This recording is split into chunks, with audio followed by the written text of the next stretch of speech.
You all know the verse. God saw all that he had made, and it was wrong. He didn't say good. It was very good. How many of y'all know, husbands, there's a difference between saying to your wife, you look good, and you look very good. There's a difference between good and very good. Now, the reason why we all thought good is because 6 times before this verse, God saw what he made, and it was good.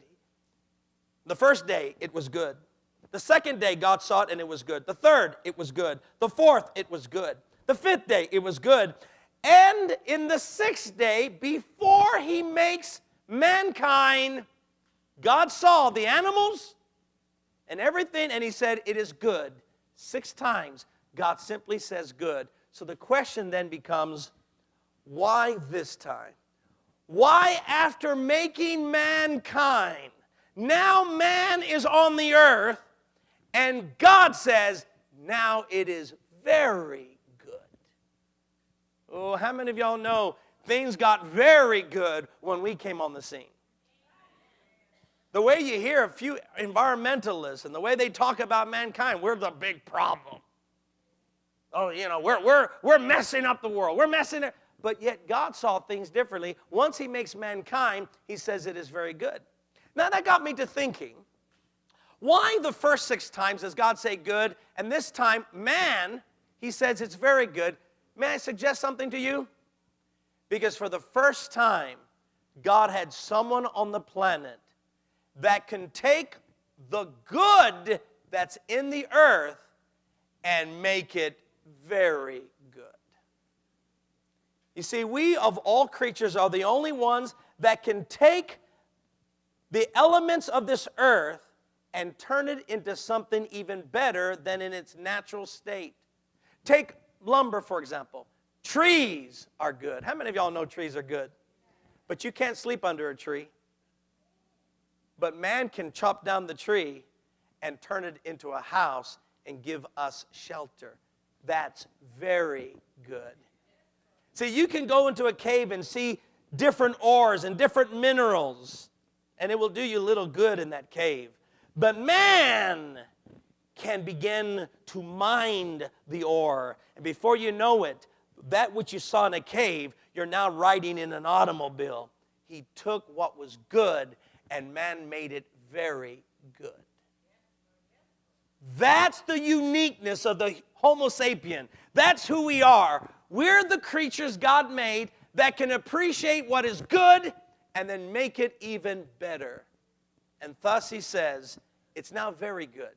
Things are going to get very good now with man on the earth. They're going to know how to take what is good and make it very good.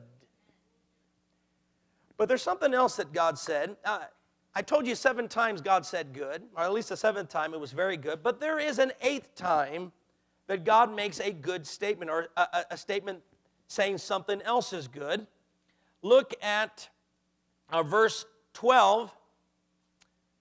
It says, the gold of that land is, what does it say?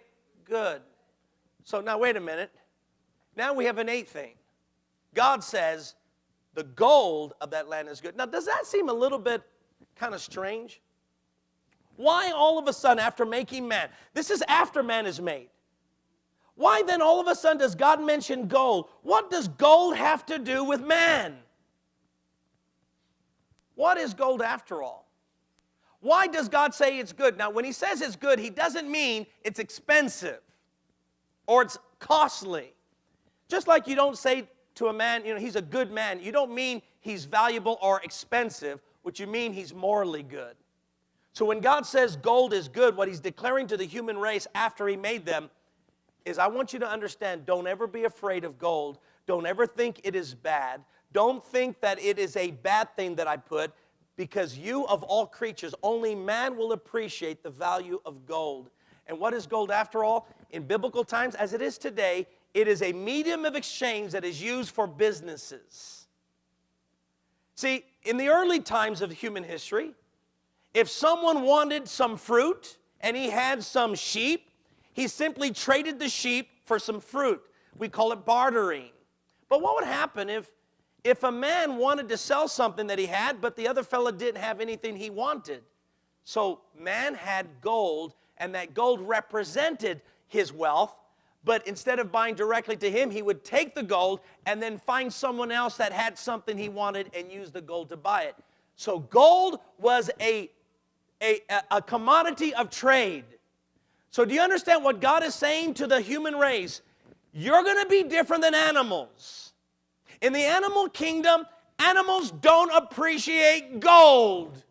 Have you ever seen a duck liking gold? A cow liking? But show me a gal. Oh, I like that. Because we're different than animals. Animals, they can appreciate food. So some of us, we look like animals when we eat. No offense. Because animals appreciate food. In fact, you have a pet. The moment you get up and you start cooking, does your dog know what you're doing? Yeah, they're excited. They know food's coming. But your pet doesn't appreciate a business deal that is done with money. Because business is not part of the animal kingdom. It is part of the human kingdom. And it was something that God used to separate us from the animal kingdom, saying animals don't know gold, they don't know trade, they don't know business, they don't know any of that. They don't appreciate that. If an animal, for example, wants a house, or not a house, but they want a hole or a nest or a territory that some other creature has, what does an animal do? An animal tears it apart. It kills to have that space. But if a man wants to have a house, what does he do? He doesn't kill the person in the house. He buys the house with gold. He's different than the animals. So what God is signifying by this gold, he's telling man, you're not going to be like animals. You're going to conduct yourself in a business manner, and you're going to make deals, buying and selling, making things of value, trading it with other people, exchanging it with gold, and that will be my system of prosperity for you. So the first commandment to prospering is you have to see the morality of business.